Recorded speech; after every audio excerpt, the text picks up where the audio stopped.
दोस्तों नमस्कार, ये है मार्गदर्शन फॉर सिविल सर्विसेज। मैं अनुराग चौधरी। दोस्तों, नागरिक शास्त्र अथवा राजनीति विज्ञान के महत्वपूर्ण प्रश्नों के अध्ययन के क्रम में इस वीडियो में प्रस्तुत है राजनीतिक सिद्धांत के अंतर्गत न्याय से संबंधित महत्वपूर्ण प्रश्नों का रिवीजन, जो आपके आगामी विभिन्न परीक्षाओं के लिए बहुत ही उपयोगी है। तो आइए शुरू करते हैं राजनीतिक सिद्धांत के अंतर्गत न्याय से संबंधित महत्वपूर्ण प्रश्नों को। पहला प्रश्न है दोस्तों, प्लेटो की न्याय की अवधारणा का निम्न में से कौन सा केंद्रीय लक्षण है? ऑप्शन है स्वतंत्रता, समानता, भ्रातृत्व या समन्वय। तो सही उत्तर ऑप्शन डी हो जाएगा, समन्वय। दोस्तों, प्लेटो की न्याय की अवधारणा का केंद्रीय तत्व या केंद्रीय लक्षण समन्वय है। प्लेटो के अनुसार अपने प्रकृतिस्थ गुणों के अनुसार कार्य करना न्याय है, यानी व्यक्ति के प्रकृति में जो तत्व है उसी गुण के अनुसार कार्य करना न्याय है। तृष्णा, साहस और विवेक के आधार पर प्लेटो ने लोगों का वर्गीकरण किया है और वैयक्तिक स्तर पर न्याय तभी सुलभ होता है जब इन तीनों गुणों का आपस में समन्वय हो और विवेक मार्ग दर्शन करे। दोस्तों, सार्वजनिक स्तर पर उत्पादक वर्ग, सैनिक वर्ग और संरक्षक वर्ग को, जो क्रमशः तृष्णा, साहस और विवेक का प्रतिनिधित्व करते हैं, न्याय की अभिव्यक्ति के लिए अपने अपने कार्य करने होंगे। और इस आधार पर कहा जा सकता है कि प्लेटो की न्याय की अवधारणा जो है ये समन्वय के केंद्रीय तत्व पर आधारित है। अगला प्रश्न है, प्लेटो की रिपब्लिक का उपशीर्षक क्या है? ऑप्शन है न्याय से संबंधित, शिक्षा पद्धति से संबंधित, राजनीति से संबंधित या सोफिस्ट वर्ग से संबंधित। तो उत्तर हो जाएगा ऑप्शन ए, न्याय से संबंधित। दोस्तों, प्लेटो ने रिपब्लिक में विभिन्न व्यक्तियों के मध्य हुए लंबे संवादों के माध्यम से स्पष्ट किया है कि हमारा न्याय से सरोकार होना चाहिए और रिपब्लिक का उपशीर्षक न्याय से संबंधित यानी कंसर्निंग जस्टिस है। अगला प्रश्न है, न्याय का अर्थ क्या है आपको बताना है।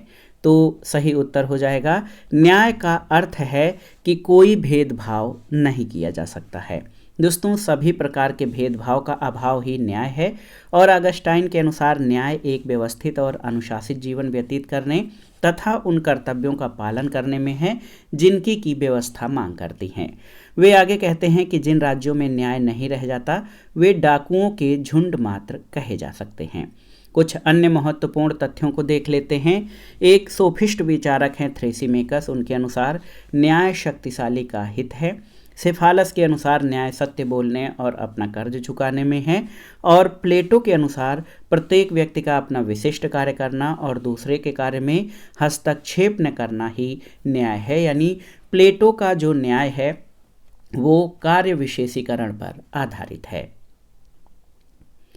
अगला प्रश्न है दोस्तों, प्लेटो ने समर्थन किया है किसका? बहुत ही महत्वपूर्ण प्रश्न है ये आपके लिए। प्लेटो ने किसका समर्थन किया है आपको बताना है। न्याय के सार्वभौमिक सिद्धांत का, न्याय का शुद्ध विधिक सिद्धांत का, न्याय के तात्विक सिद्धांत का या न्याय के उपर्युक्त सभी सिद्धांतों का? तो याद रखिएगा, प्लेटो ने न्याय के तात्विक सिद्धांत का समर्थन किया है। दोस्तों, प्लेटो ने न्याय की अवधारणा को जिस द्वंद्वात्मक प्रक्रिया के द्वारा उद्घाटित किया है उससे न्याय के विधिक और सार्वभौमिक सिद्धांत को समर्थन नहीं मिलता है। प्लेटो का न्याय देश काल से आबद्ध स्वेच्छाचारी दर्शन पर आधारित है जिसे विधि का संरक्षण प्राप्त नहीं है। संपूर्ण न्याय प्रणाली को दार्शनिक राज्य पर आधारित करके न्याय के तात्विक सिद्धांत का समर्थन प्लेटो के द्वारा किया गया है। अगला प्रश्न है, राजनीतिक न्याय सुनिश्चित होता है कैसे आपको बताना है। विधायिका द्वारा, संविधान द्वारा, राजनीतिक दलों द्वारा या निर्वाचन सत्ता के द्वारा? तो सही उत्तर याद रखिएगा, राजनीतिक न्याय संविधान के द्वारा सुनिश्चित होता है। दोस्तों, राजव्यवस्था का प्रभाव समाज के सभी व्यक्तियों पर प्रत्यक्ष या परोक्ष रूप से पड़ता है। सभी व्यक्तियों को समान अवसर समान रूप से प्राप्त होने चाहिए और राजनीतिक शक्तियों के द्वारा सभी व्यक्तियों के लाभ प्राप्ति भी सुनिश्चित होनी चाहिए। यही राजनीतिक न्याय है और इसकी प्राप्ति स्वाभाविक रूप से एक प्रजातांत्रिक व्यवस्था के अंतर्गत की जा सकती है जिसका आधार या स्रोत संविधान होता है। दोस्तों याद रखिएगा, राजनीतिक न्याय प्राप्ति के प्रमुख साधन में वयस्क मताधिकार, सभी व्यक्तियों को भाषण, विचार, सम्मेलन, संगठन आदि नागरिक स्वतंत्रताएं, प्रेस की स्वतंत्रता, न्यायपालिका की स्वतंत्रता, भेदभाव के बिना सार्वजनिक पदों के लिए सभी को समान अवसर उपलब्ध होना है। और राजनीतिक न्याय की धारा में ये तथ्य निहित है कि राजनीति में कोई कुलीन या विशेषाधिकार प्राप्त वर्ग नहीं होगा। अगले प्रश्न पर आते हैं दोस्तों, कथन और कारण से संबंधित है। कथन है कि राजनीतिक जीवन की सर्वोत्तम अच्छाई न्याय है, बिल्कुल सही है। कारण है कि न्याय व्यक्ति को उसका अपेक्षित प्रदान करता है और दंड अथवा क्षतिपूर्ति के माध्यम से उसकी त्रुटियों को ठीक करता है, बिल्कुल सही है। तो यहाँ पर आप देख सकते हैं कथन और कारण दोनों सही हैं और कारण की सही व्याख्या जो है कथन की सही व्याख्या कारण करता है। आप जान लीजिए कि न्याय के स्वरूप को इसमें बताया गया है और कारण जो है वो न्याय की प्रकृति को बताता है। न्याय का स्वरूप जो है वो ये है कि राजनीतिक जीवन की सर्वोच्च अच्छाई न्याय है और न्याय व्यक्ति को उसका अपेक्षित प्रदान करता है और दंड अथवा क्षतिपूर्ति के माध्यम से उसकी त्रुटियों को ठीक करता है। तो कथन का निर्धारण भी कारण से हो रहा है और स्वरूप का निर्धारण जो है कारण और कथन दोनों सही हैं और कारण कथन की सही व्याख्या इसमें करता है। अगला प्रश्न है, प्लेटो का न्याय संबंधी सिद्धांत स्थिर या निष्क्रिय, आत्मानुवादी, अनैतिक, अव्यवहारिक और अमनोवैज्ञानिक है। ये कथन किसका है आपको बताना है। बहुत ही महत्वपूर्ण प्रश्न है। CEM जोड, सेबाइन, पापर या बारकर। तो सही उत्तर ये कथन बारकर का है, ऑप्शन डी आपका सही उत्तर हो जाएगा। आप जान लीजिए प्लेटो ने न्याय को कानूनी आधार न प्रदान करके इसके महत्व को कम कर दिया है, इसलिए बारकर ने प्लेटो के न्याय सिद्धांत को निष्क्रिय, आत्मानुवादी, अनैतिक, अव्यवहारिक और अमनोवैज्ञानिक कहा है। दोस्तों बारकर के अनुसार इसका सबसे बड़ा दोष ये है कि प्लेटो का न्याय वस्तुतः न्याय ही नहीं, वह मनुष्यों को अपने कर्तव्यों तक सीमित करने वाली एक भावना मात्र है, ये कोई ठोस कानून नहीं है। आज के न्याय की परिभाषा में न्याय का कानून का पालन कराने वाला अस्त्र है, लेकिन प्लेटो का न्याय केवल एक कर्तव्य भावना है। नैतिक कर्तव्य तथा कानूनी बाध्यता को मिलाकर प्लेटो ने एक अस्पष्ट स्थिति उत्पन्न की है जो उसके न्याय को अव्यवहारिक बना देती है। तो याद रखिएगा, बहुत ही महत्वपूर्ण ये प्रश्न है कि प्लेटो का न्याय संबंधी सिद्धांत स्थिर या निष्क्रिय, आत्मानुवादी, अनैतिक, अव्यवहारिक और अमनोवैज्ञानिक है। ये बारकर का कथन है। अगले प्रश्न पर आते हैं, राल्स की न्याय की धारणा है आपको बताना है। बहुत ही महत्वपूर्ण प्रश्न है। इसमें आपको बताना है कि राल्स की न्याय की धारणा कैसी है, समाजवादी, उपयोगितावादी, समुदायवादी या उदारवादी। तो सही उत्तर ऑप्शन डी उदारवादी। दोस्तों याद रखिएगा, जॉन राल्स का जीवन काल 1921 से 2002 तक है। ये 20वीं सदी के उदारवादी परंपरा के अमेरिकी विचारक हैं। इनकी सबसे महत्वपूर्ण पुस्तक है ए थियरी ऑफ जस्टिस। इसमें इन्होंने न्याय की अवधारणा के विकास में महत्वपूर्ण योगदान दिया है। इस पुस्तक में इन्होंने आज के उदारवादी समतावादी राज्य के अनुरूप न्याय का सिद्धांत प्रस्तुत किया है। इनका न्याय सिद्धांत हॉब्स, लॉक और रूसो की तरह सामाजिक समझौते पर आधारित है। इनके न्याय सिद्धांत को शुद्ध प्रक्रियात्मक न्याय सिद्धांत कहा जाता है। इनके अनुसार राज्य का कार्य केवल सामाजिक व्यवस्था की सुरक्षा करना ही नहीं, बल्कि सबसे अधिक जरूरतमंद लोगों की आवश्यकताओं को उच्चतम सामाजिक आदर्श बनाकर मूल पदार्थों, वेतन, संपत्ति, अवसर, अधिकार, स्वतंत्रता तथा स्वास्थ्य, शक्ति, क्षमता को पुनर्वितरण द्वारा उपलब्ध कराना है। राल्स के अनुसार न्याय पुरस्कार का सिद्धांत न होकर क्षतिपूर्ति का सिद्धांत है। अगला प्रश्न है, किसने न्याय को उचितता यानी फेयरनेस के रूप में परिभाषित किया है। तो सही उत्तर जॉन राल्स ने। दोस्तों जॉन राल्स ने न्याय को उचितता या जस्टिस एज फेयरनेस के रूप में परिभाषित किया है। अगला प्रश्न है, निम्नलिखित में से कौन समुदायवादी विचारक है। ऑप्शन है चार्ल्स टेलर, जॉन राल्स, मैकफरसन या हेयक। तो सही उत्तर आपका हो जाएगा चार्ल्स टेलर। दोस्तों यहाँ पर याद रखिएगा, मैकिंटायर, सैंडल, वाल्जर और चार्ल्स टेयर ये प्रमुख समुदायवादी विचारक हैं। समुदायवादी दृष्टिकोण ऐसी वितरण व्यवस्था का समर्थन करता है जिसमें समुदाय के प्रति व्यक्ति की प्रतिबद्धता पर बल दिया जाता है। चार्ल्स टेलर की कृति है फिलॉसफिकल पेपर्स। इसमें इन्होंने तर्क दिया है कि विभिन्न व्यक्ति एक दूसरे से कटी हुई इकाइयां नहीं हैं। कोई भी व्यक्ति केवल समुदाय विशेष के अंतर्गत ही अपने लिए शुभ या अच्छाई की संकल्पना कर सकता है। तो याद रखिएगा, प्रमुख समुदायवादी विचारकों में मैकिंटायर, सैंडेल, वाल्जर और चार्ल्स टेलर हैं। अगले प्रश्न पर आते हैं। महत्वपूर्ण प्रश्न है कि एक बेहतर न्यायिक समाज की प्रकृति तथा उद्देश्य न्याय सिद्धांत का मौलिक अंग है। ये कथन किसका है आपको बताना है। John Rawls, Lord Acton, Tony या जे.एस. मिल। तो सही उत्तर ये रॉल्स का कथन है। दोस्तों, एक बेहतर न्यायिक समाज की प्रकृति तथा उद्देश्य न्याय सिद्धांत का मौलिक अंग है। ये कथन जॉन रॉल्स का है। जॉन रॉल्स ने अपनी कृति ए थियरी ऑफ जस्टिस में सामाजिक संविदा और इमैनुअल कांट के विधि दर्शन को पुनर्जीवित करने का प्रयास किया है। जॉन रॉल्स ने अपने न्याय सिद्धांत को शुद्ध प्रक्रियात्मक न्याय की संज्ञा प्रदान की है। अगला प्रश्न है, रॉल्स के अनुसार न्याय के लक्षण क्या हैं आपको बताना है। पहला है, न्याय समाज का प्रथम सद्गुण है। प्रक्रियात्मक न्याय की प्रधानता, सामाजिक न्याय से सरोकार या उपर्युक्त सभी। तो सही उत्तर उपर्युक्त सभी हो जाएगा, ऑप्शन डी। रॉल्स के अनुसार न्याय समाज का प्रथम सद्गुण है। यह प्रक्रियात्मक होता है, इसका सरोकार सामाजिक न्याय से होता है।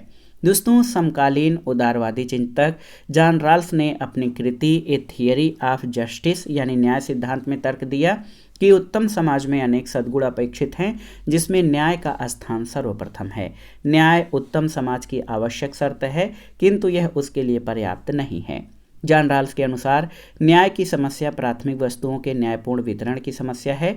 ये प्राथमिक वस्तुएं अधिकार और स्वतंत्रताएं, शक्तियां और अवसर, आय और संपदा तथा आत्मसम्मान के साधन हैं। रॉल्स ने अपने न्याय सिद्धांत को शुद्ध प्रक्रियात्मक न्याय की संज्ञा दी है। इसका अर्थ है कि सर्वसम्मति से स्वीकार किए गए न्याय सिद्धांतों के प्रयोग से जो भी वितरण व्यवस्था अस्तित्व में आएगी वह अनिवार्यतः न्यायपूर्ण होगी। और जॉन रॉल्स के अनुसार न्याय सामाजिक संस्थाओं का प्राथमिक गुण है या प्रथम सद्गुण है। और रॉल्स ने न्याय की सर्वसम्मत प्रक्रिया निर्धारित करने के लिए सामाजिक अनुबंध या सोशल कॉन्ट्रैक्ट की तर्क प्रणाली अपनाई है। रॉल्स ने सामाजिक न्याय की स्थापना के लिए भेदमूलक सिद्धांत स्वीकार किया है, जिसके अनुसार किसी व्यक्ति की असाधारण योग्यता और परिश्रम के लिए विशेष पुरस्कार तभी न्याय संगत होगा जब उससे समाज के कमजोर वर्ग या व्यक्तियों को अधिकतम लाभ पहुंचे। इसके बाद प्रतिस्पर्धा अर्थव्यवस्था के मानदंड को लागू किया जा सकता है। अगले प्रश्न पर आते हैं। निम्नलिखित में से कौन सा जॉन रॉल्स के न्याय सिद्धांत का भाग नहीं है आपको बताना है। ऑप्शन है समान न्याय का सिद्धांत, समान स्वतंत्रता का सिद्धांत, भेद मूलक सिद्धांत या अवसर के उचित समानता का सिद्धांत। तो यहाँ पर आप देखिए, समान न्याय का सिद्धांत ये जॉन रॉल्स के न्याय सिद्धांत का भाग नहीं है। और आप जान लीजिए, जॉन रॉल्स ने अपनी प्रसिद्ध कृति ए थियरी ऑफ जस्टिस जो 1971 में प्रकाशित हुई, इसमें न्याय का सिद्धांत प्रतिपादित किया है। और रॉल्स ने अपने न्याय सिद्धांत को शुद्ध प्रक्रियात्मक न्याय की संज्ञा दी है। उसने 3 प्रकार के न्याय का सिद्धांत जैसे समान स्वतंत्रता का सिद्धांत, भेद मूलक सिद्धांत और अवसर की उचित समानता सिद्धांत वर्णित किया है। इसलिए समान न्याय का सिद्धांत रॉल्स के न्याय सिद्धांत का भाग नहीं है। अगला प्रश्न एक महत्वपूर्ण कथन है, कई बार परीक्षाओं में पूछा गया है और आगे भी संभावित है। देखिए, निम्नलिखित में से किसने ये विचार व्यक्त किया है कि यदि न्याय व्यवस्था न हो तो राज्य लुटेरों की टोली बन जाता है। ऑप्शन है प्लेटो, अरस्तु, सेंट ऑगस्टाइन या लॉक। तो सही उत्तर ऑप्शन सी, सेंट ऑगस्टाइन। दोस्तों, ऑगस्टाइन का समय काल जो है 354 से 430 ईस्वी है। ये 4वीं-5वीं शताब्दी के राजनीतिक दार्शनिक हैं। ये पहले राजनीतिक दार्शनिक हैं जिन्होंने लौकिक और धार्मिक क्षेत्रों के बीच सीमा रेखा खींचकर राजनीतिक दर्शन की उपयुक्त सीमाओं की समस्या सामने रखी। ये जो क्षेत्र थे राज्य और चर्च के क्षेत्र थे। और दोस्तों, ऑगस्टाइन, सेंट ऑगस्टाइन ने कहा है कि न्याय जो है सबसे महत्वपूर्ण तत्व है। राज्य स्वतंत्र मनुष्यों पर स्वतंत्र मनुष्यों का शासन है और न्याय राज्य का सर्वप्रमुख तत्व है। जिन राज्यों में न्याय नहीं रह जाता वे डाकुओं के झुंड मात्र कहे जा सकते हैं। एक अन्य स्थान पर ऑगस्टाइन कहते हैं कि न्याय एक व्यवस्थित और अनुशासित जीवन व्यतीत करने और उन कर्तव्यों का पालन करने में है जिनकी व्यवस्था मांग करती है। अन्य दार्शनिकों के अनुसार न्याय की परिभाषा तो सेंट थॉमस एक्विनास का कहना है कि प्रत्येक व्यक्ति को उसके अधिकार देने की निश्चित और सनातन इच्छा न्याय है, जबकि प्लेटो कहता है कि न्याय मानव आत्मा की उचित अवस्था और मानवीय स्वभाव की प्राकृतिक मांग है। अगला प्रश्न है कि इसके अनुसार शक्तिशाली का हित ही न्याय है, आपको बताना है। तो जब आप प्लेटो का न्याय सिद्धांत पढ़ते हैं तो उसमें आता है कि प्लेटो ने अपने समय में चले आ रहे कुछ न्याय के सिद्धांतों का खंडन किया था। उसमें थ्रेसीमेकस का सिद्धांत आता है माइट इज राइट, यानी शक्तिशाली का हित ही न्याय है। यूनानी दार्शनिक प्लेटो न्याय के सर्वमान्य निष्कर्ष तक पहुंचने के लिए कुछ दार्शनिकों जैसे सिफालस, ग्लाउकन, एडिमेंटस और थ्रेसीमेकस के साथ संवाद करता है, जिसमें ये लोग परिभाषा देते हैं। सिफालस का कहना है कि सत्य बोलना और अपना ऋण चुका देना न्याय है। थ्रेसीमेकस का कहना है कि जिसके पास शक्ति है उसका अधिकार मान्य होता है, यानी शक्तिशाली का हित ही न्याय है। ग्लाउकन का कहना है न्याय भय की संतान है, और शुक्रात का कहना है न्याय व्यक्तियों का परस्पर संबंध है जो सामाजिक संगठन पर आधारित है, अतः समुदाय की संरचना के संदर्भ में इसका अध्ययन उपयुक्त है और व्यक्ति के आचरण की विशेषता के रूप में नहीं। प्लेटो के अनुसार न्याय राज्य का सर्वोच्च सद्गुण है, और प्लेटो के अनुसार उत्पादक वर्ग, सैनिक वर्ग और शासक, ये जो तीनों वर्ग हैं, ये अपने अपने कार्य संपादित करें और दूसरे के कार्यों में हस्तक्षेप न करें। यानी उत्पादक वर्ग को सैनिक वर्ग से संरक्षण प्राप्त है और दार्शनिक वर्ग से मार्गदर्शन प्राप्त हो। ऐसी अवस्था में ही न्याय की स्थापना हो सकती है और ऐसी व्यवस्था को ही न्यायपूर्ण व्यवस्था कहेंगे प्लेटो के अनुसार। अगला प्रश्न है जस्टिस शब्द जस से निकला है। जस का संबंध किस भाषा से है? अंग्रेजी, फ्रांसीसी, लैटिन या हिंदी? तो सही उत्तर जस का संबंध लैटिन से है। दोस्तों, जस्टिस शब्द JUS जस से निकला है। इसका संबंध लैटिन भाषा से है और इसका अर्थ कानून या न्याय होता है। लैटिन भाषा में न्याय को जस्टिशिया भी कहा गया है। अगला प्रश्न है सूची 1 का सूची 2 से सुमेलन कराइए और दिए गए कूट से सही उत्तर का चयन करिए। बहुत ही महत्वपूर्ण प्रश्न है। हीगल जो है, हीगल का जो विचार है वो किस क्षेत्र में है? तो हीगल तत्वशास्त्री यानी मेटाफिजिकल विचारक हैं। ऑस्टिन न्यायिक विचारक हैं और मैकाइवर का जो संबंध है वो समाजशास्त्री धारा से है और गार्नर विवादात्मक हैं। तो 4 1 2 3 यहाँ पर सही विकल्प 4 1 2 3 ऑप्शन बी आपका सही सुमेलन हो जाएगा। हेगल तत्वशास्त्री दृष्टिकोण, ऑस्टिन न्यायिक दृष्टिकोण, मैकाइवर समाजशास्त्री और गार्नर विवादात्मक दृष्टिकोण के समर्थक हैं। अगला प्रश्न है सामाजिक न्याय की अवधारणा पर निम्न में से कौन बल देते हैं? मार्क्सवादी, उदारवादी, व्यक्तिवादी या बहुलवादी? इसमें आपको बताना है कि सामाजिक न्याय की अवधारणा पर कौन बल देते हैं। बहुत ही महत्वपूर्ण प्रश्न है। तो सही उत्तर आपका हो जाएगा मार्क्सवादी सामाजिक न्याय की अवधारणा पर बल देते हैं। सामाजिक न्याय से तात्पर्य है कि नागरिक के बीच सामाजिक स्थिति के आधार पर किसी प्रकार का भेद न किया जाए, प्रत्येक व्यक्ति को आत्मविकास का पूर्ण अवसर प्राप्त हो, राज्य अपने विधायी तथा प्रशासनिक कार्यक्रमों द्वारा एक ऐसे समाज की स्थापना करे जो समानता पर आधारित हो।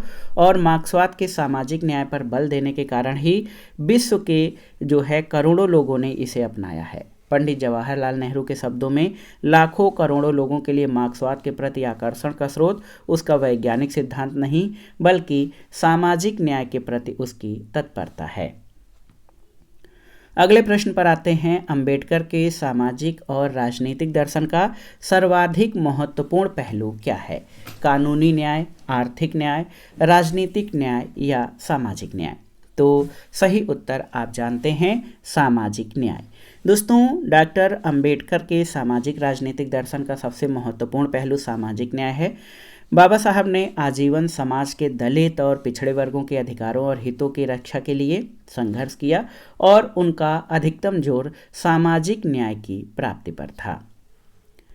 अगला प्रश्न है दोस्तों, यूनानी दार्शनिकों ने न्याय के किस पहलू पर बल दिया है, आपको बताना है। विधिक, राजनीतिक, सामाजिक या नैतिक। तो सही उत्तर, यूनानी दार्शनिकों ने न्याय के नैतिक पहलू पर बल दिया है और यूनानी दार्शनिकों का मानना है कि न्याय को नैतिकता से अलग नहीं किया जा सकता है। अगला प्रश्न है, वितरक न्याय के सिद्धांत का प्रतिपादन सबसे पहले किसने किया है। तो वितरक या वितरण न्याय, वितरणात्मक न्याय, डिस्ट्रीब्यूटिव जस्टिस जिसे कहा जाता है, इसका सबसे पहले प्रतिपादन अरस्तु के द्वारा किया गया है। दोस्तों आप जान लीजिए, अरस्तु के अनुसार न्याय का सरोकार मानवीय संबंधों के नियमन से है और ये दो प्रकार के हैं। कौन कौन? वितरण न्याय यानी कम्युलेटिव जस्टिस या परिशोधनात्मक न्याय, वितरण न्याय और परिवर्ती न्याय। दोस्तों आप जान लीजिए, वितरण न्याय का संबंध सम्मान और धन संपदा के वितरण से है। ये विधायक के क्षेत्र में आता है। इसका मूल सिद्धांत ये है कि समान लोगों के साथ समान बर्ताव किया जाए, लेकिन अरस्तु के अनुसार वितरण अंकगणितीय अनुपात से न होकर रेखा गणितीय अनुपात से होना चाहिए, यानी सबको बराबर हिस्सा नहीं मिलना चाहिए, बल्कि प्रत्येक को अपनी अपनी योग्यता के अनुसार हिस्सा मिलना चाहिए। समान लोगों के साथ समान बर्ताव और असमान लोगों के साथ असमान बर्ताव। अगला प्रश्न है, सूची 1 का सूची 2 के साथ सुमेलन करिए और दिए गए कोड से सही उत्तर का मिलान करिए। न्याय बलवानों का हित है या न्याय शक्तिशाली का हित है, ये थ्रेसिमेकस का कथन है। व्यक्ति द्वारा अपनी प्रकृति के अनुरूप अपने कार्यों का संपादन ही न्याय है, प्लेटो का कथन है। सार्वजनिक उपयोगिता न्याय की उत्पत्ति का एकमात्र स्रोत है, ये एक विचारक है, ह्यूम का कथन है। और न्याय का अर्थ है प्राथमिक वस्तुओं का न्यायपूर्ण वितरण, तो ये जॉन रॉल्स का कथन है। तो यहाँ पर देखिए 2, 3, 4 और 1 आपका सही मिलान हो जाएगा। 2, 3, 4 और 1, यहाँ पर ऑप्शन डी आपका सही उत्तर हो जाएगा। एक बार फिर से जान लीजिए, न्याय बलवानों का हित है, थ्रेसिमेकस का कथन है। व्यक्ति द्वारा अपनी प्रकृति के अनुरूप अपने कार्यों का संपादन ही न्याय है, प्लेटो का कहना है। सार्वजनिक उपयोगिता न्याय की उत्पत्ति का एकमात्र स्रोत है, ह्यूम का कहना है। और न्याय का अर्थ है प्राथमिक वस्तुओं का न्यायपूर्ण वितरण, ये जॉन रॉल्स का कथन है। अगला प्रश्न है, संसद और विधायिका, संसद और संविधान किसके उपकरण हैं? कानूनी न्याय के, राजनीतिक न्याय के, आर्थिक न्याय के या सामाजिक न्याय के? तो सही उत्तर, संसद और संविधान कानूनी न्याय के उपकरण है। दोस्तों न्याय की ऐसी प्रणाली जिसमें उसे विधिक संरक्षण प्राप्त हो और न्यायालय द्वारा उसे लागू किया जाए, कानूनी न्याय के अंतर्गत आता है। सामाजिक, आर्थिक और राजनीतिक न्याय को अंततः संसद और संविधान द्वारा ही कानूनी न्याय के रूप में संपरिवर्तित कर संरक्षण प्रदान किया जाता है। तो याद रखिएगा, सामाजिक, आर्थिक और राजनीतिक न्याय को अंततः संसद और संविधान के द्वारा कानूनी न्याय के रूप में परिवर्तित करके उसे संरक्षण प्रदान किया जाता है। अगला प्रश्न है, न्याय का वितरणात्मक सिद्धांत प्रस्तुत किया गया था किसके द्वारा? प्लेटो, लॉक, मार्क्स या रॉल्स के द्वारा? तो सही उत्तर, न्याय का वितरणात्मक सिद्धांत जो है ये रॉल्स के द्वारा प्रस्तुत किया गया है। वितरणात्मक न्याय की प्रारंभिक झलक हमें अरस्तु के दर्शन में मिलती है, लेकिन आधुनिक समय में जॉन रॉल्स ने अपनी कृति ए थियरी ऑफ जस्टिस 1971 के माध्यम से इसकी स्थापना की। रॉल्स के अनुसार न्याय की समस्या प्राथमिक वस्तुओं के न्यायपूर्ण वितरण की समस्या है। ये प्राथमिक वस्तुएं अधिकार और स्वतंत्रता, शक्तियां और अवसर, आय और संपदा तथा आत्मसम्मान के साधन हैं। रॉल्स ने अपने न्याय सिद्धांत को शुद्ध प्रक्रियात्मक न्याय की संज्ञा दी है। उसने इसके माध्यम से तात्विक न्याय की स्थापना का प्रयास किया है। अगला प्रश्न बहुत ही महत्वपूर्ण है, किसने न्याय को न्याय उचितता के रूप में यानी जस्टिस एज फेयरनेस के रूप में घोषित किया है, आपको बताना है। बहुत ही महत्वपूर्ण प्रश्न है। जॉन रॉल्स, ड्यूगी, ब्राइस या डायसी? तो सही उत्तर आप जानते हैं, जस्टिस एज फेयरनेस के रूप में न्याय को घोषित किया है जॉन रॉल्स ने। जॉन रॉल्स ने न्याय को सर्वोच्च गुण माना है। अपनी कृति ए थियरी ऑफ जस्टिस में शुद्ध प्रक्रियात्मक न्याय का समर्थन करते हुए भी कमजोर वर्गों की आवश्यकताओं को ध्यान में रखते हुए औचित्यपूर्ण बनाने का समर्थन किया है, जिससे कि न्याय के वास्तविक स्वरूप की प्राप्ति हो सके। न्याय से संबंधित महत्वपूर्ण प्रश्नों का दोस्तों ये आखिरी प्रश्न है कि न्याय आत्मा का गुण और अन्याय दुर्गुण है, किसने कहा है? ऑप्शन है अरस्तु, प्लेटो, सुकरात या कोई नहीं। तो सही उत्तर ये कथन प्लेटो का है। प्लेटो ने न्याय के स्वरूप को स्पष्ट करने के लिए मानव मनोविज्ञान का आश्रय लिया और स्पष्ट किया कि न्याय आत्मा का अंतर्निहित गुण है। जब कोई व्यक्ति अपने स्वभाव के अनुकूल कार्य नहीं करता तब वह अन्याय की ओर प्रवृत्त होता है। तो दोस्तों, न्याय आत्मा का गुण और अन्याय दुर्गुण है, ये प्लेटो का कथन है। तो ये था आज का वीडियो। इसमें हमने राजनीतिक सिद्धांत खंड के अंतर्गत न्याय यानी जस्टिस अध्याय से संबंधित अति संभावित और महत्वपूर्ण प्रश्नों को सॉल्व किया है। ये प्रश्न आपके आगामी आयोजित किए जाने वाली परीक्षाओं जो नागरिक शास्त्र और राजनीति विज्ञान से आयोजित की जाती हैं, जैसे TGT, PGT, LT grade, government inter college प्रवक्ता, गवर्नमेंट डिग्री कॉलेज, उच्चतर शिक्षा असिस्टेंट प्रोफेसर, केंद्रीय विद्यालय संगठन और नेट जेआरएफ, इन सभी परीक्षाओं के लिए ये प्रश्न बहुत ही उपयोगी हैं। आप इनको तैयार कर लीजिएगा। वीडियो आपको कैसा लगा हमें कमेंट बॉक्स में ज़रूर बताइएगा। वीडियो को लाइक करें, शेयर करें और इस चैनल मार्गदर्शन फॉर सिविल सर्विसेज को सब्सक्राइब करें। वीडियो देखने के लिए धन्यवाद दोस्तों। नमस्कार।